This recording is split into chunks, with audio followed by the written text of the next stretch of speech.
Okay, now we have a look at the glomerular filtration membrane.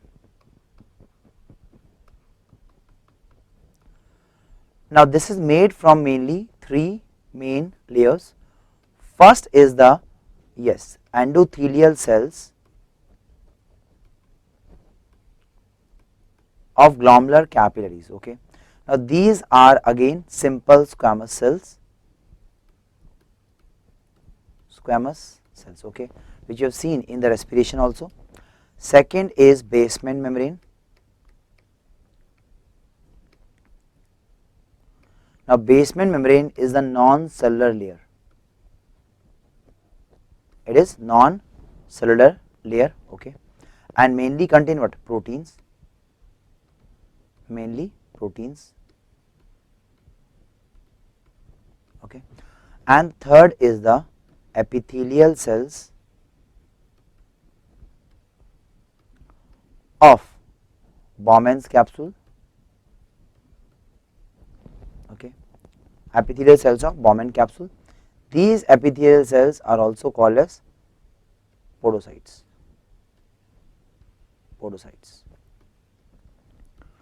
and their food processes. So these are the main three layers, okay. So which are the cellular layers? The endothelial cell layer, epithelial cell layer, and they are again simple squamous cells. So these two are simple squamous, okay. Now let's see them. So you can see these feet like cells.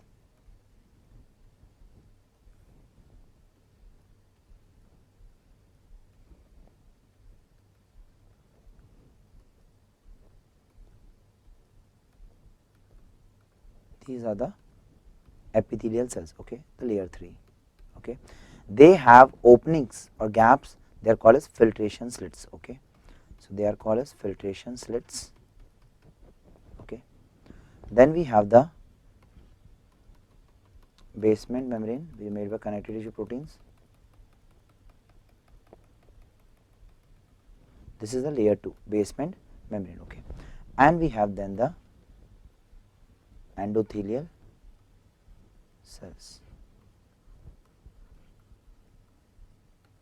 They again have openings which are called as the fenestrations. Okay. So these are the fenestrations we are having, okay, and this is plasma. So since filtration has to go through three layers, it is called as ultrafiltrate. Why? Because it goes through all three layers, that is endothelial, basement and the epithelial cells, okay. Now the basement membrane is mainly proteins, and here the special thing is about the xyloproteins, okay. So the epithelial cells of the Bowman capsule, they make and deposit negatively charged xyloproteins in basement membrane, okay. So basement membrane contain negatively charged xyloproteins which are made by the epithelial or podocytes, okay. Now what they do? They repel and prevent filtration of negatively charged xyloproteins, plasma proteins. So that means there is a double filtration barrier. What are the two double barriers? One is size barrier. You can only be filtered if you are what in size? Small in size, plus also you have to be what? Not repelled by the negative charge. So why proteins are not filtered? One is they are negatively charged, so they are repelled by xyloproteins, and also they are much bigger in size, okay. So these are the two main issues with the plasma proteins, okay. Now in any filtration membrane, the pore size is the main criteria for filtration. So let's have a look at the pore size of glomerular filtration membrane. So effective pore size, not the actual. Why? I'll tell you. Effective pore size is 4 to 8 nanometers. So some pores are 4 size, some are 8 size, some might be 5 or maybe in between, but no pore is less than 4 or more than 8. That is the effective pore. Okay. If you see individual fenestrations can be as big as 70 to 90 nanometers. Okay. But once you combine 3 filter paper, let's say 1 filter paper, 2 filter, when you combine them, the total pore they create is a minimum or even the less than the minimum of each of the pores. So that's why you create a pore which is less than any possible pore in any of the 3 layers. Okay. So now what is the result? Anything which is smaller than the 4 can go through all the pores. So it can go through all the pores. So that is why substances less than 4 nanometer are freely filtered. Okay. So they are freely filtered. Example, water. Why water is freely filtered? It's around 0.15 nanometer. That means smaller than the smallest pore 4. So that's why it's freely filtered. Then also sodium, again same 1 nanometer around. Then also glucose, inulin, etc. So these all are filtered. Why? Because they are small in size plus they are not being repelled at all. Okay. Now a question that is asked is, what about negatively charged ions like the chloride, etc. Now they are negative but they are still filtered because they are very small in size, right? Negatively charged ions like chloride, phosphate, bicarb, etc. are filtered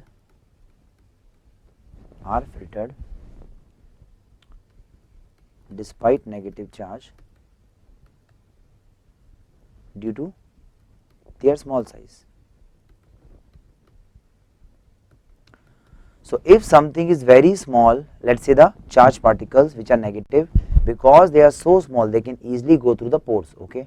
So that's why charge is not a problem if you are very small. Okay. Why? Because the repulsion is maximum near the edges of the pore, not the center. So they can go through the center part without any much interference. Okay. So that's why they are not being repelled much. I'll just give a sample illustration. Let's say this is a pore. Now this is minus, minus, minus, minus, minus, minus, minus, minus, minus. So if you are very small in size, let's say this size, even if you are minus, you are not interacting much with the charge, yes or no, and you can easily cross. Okay. But if you are pretty big enough, let's say you are this big, now your negative charge will be interacting with what thing? With this, and the chance of repulsion are more. So this substance will not be filtered. Why? Is very big in size. Okay. And also negatively charged.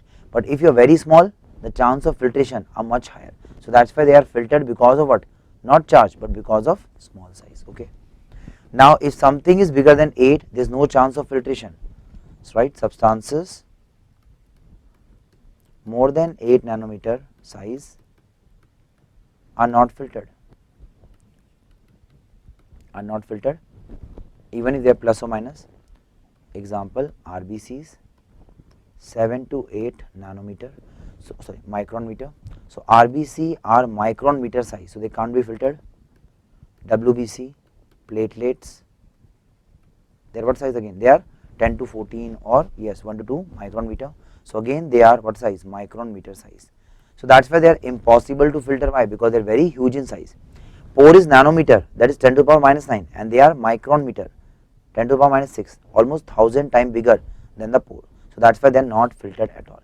In fact, coming of RBC, WBC in urine indicates some glomerular disease. So that's why RBC cast indicate glomerular disease. Okay. So that indicate the glomerular. Now, if something is less than 4, it is filtered. If more than 8, not filtered. What about substance between 4 to 8? They are basically filterable by size, but now they depend on charge. That's right. Substance between 4 to 8 nanometer are partially filterable,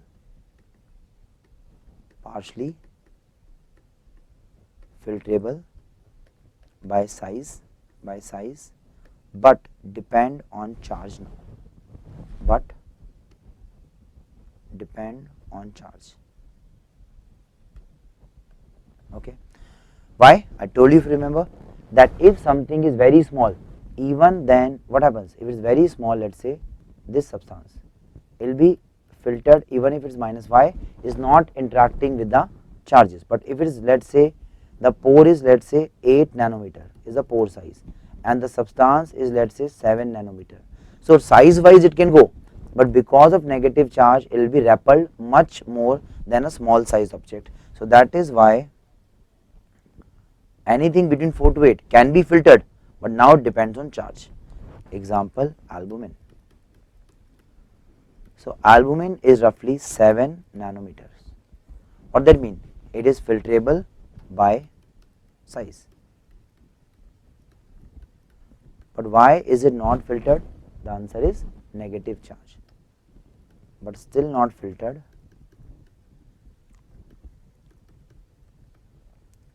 due to negative charge. Okay. So what is the reason for albumin not filtering or coming in urine? It is the negative charge. Okay. That is why loss of charge causes albuminuria in nephrotic syndrome. So that is why if they ask in exam why albumin is not filtered, size, charge, answer is charge. So loss of charge cause albuminuria in nephrotic syndrome.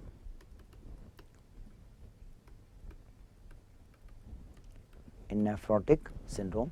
So loss of charge cause albuminuria in nephrotic syndrome. Okay. Example, minimal chain disease. They are all taught in pathology, so I will not discuss much. Minimal chain disease. Okay, very common in children. So that is what the concept is. Okay. So less than 4, no problem filtration. More than 8, not filtered. Between 4 to 8, partially filterable but dependent on the charge. Example, if you are plus, high chance, neutral, chance. But if you are negative, you might be repelled. Example, albumin. Okay, clear? Next we see is, right, the PCT, proximal convoluted tubule. So it is very convoluted like this. So that is why it is called as what thing? Convoluted tubule. It is very highly turned, twisted, so called as proximal convoluted tubule. There is a straight tubule also, but mostly it is convoluted. Okay. Okay. So let's see what are the funda about the proximal. Okay. First is it is basically what? Cells for transportation. So they must be thin or thicker. So they have transporter, pump, channel, mitochondria, all. So they are what cells? Yes, they are simple cuboidal cells. Simple cuboidal cells, simple cuboidal, with brush border epithelial lining.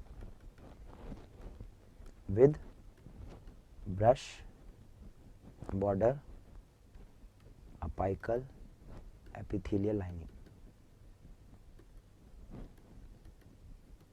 Okay. So this is the property they have, brush border apical epithelial lining. Okay, like this. See, so this is a cell, this is the brush border apical lining. Okay. So what is the meaning? It just look like a, yes, brush. Okay, toothbrush. So called as brush border apical lining. Okay. Now let's see how the transport occur in this case. So let me show it. Let's say the lumen. This is the lumen, and these are the epithelial cells.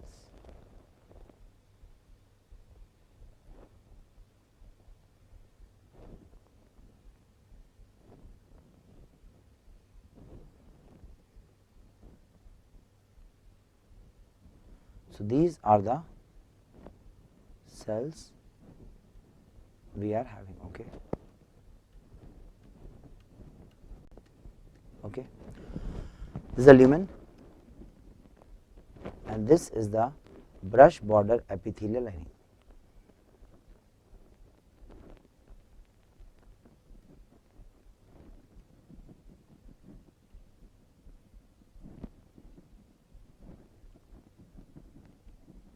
So this is the brush border epithelial lining. I can zoom in, you can see, and what happens? This is what border? Luminal border. So this is the luminal or apical border. Luminal border. Okay. Now just beneath them, as obvious, there are blood vessels. So which blood vessels are surrounding them all around? Yes, the peritubular capillaries or PC. So they are peritubular blood vessels, capillary blood. So that's why all transportation occur in which format? Let me explain. First they can enter or leave the cell. Let's say any ion. So first it has to enter, leave the cell via luminal border. Let's say we take example here. So what happens? It has to enter or leave the cell. Let's say sodium is coming here, and then via basolateral membrane it will be going to the interstitium and the blood then. Okay. So sodium will move in this way. It will first cross the luminal border, enter the cell. From cell, sodium potassium pump or any kind of water transporter will make it go to the ECF. This is the ECF, and from ECF obviously blood vessels will pick it up as we discuss in general physiology.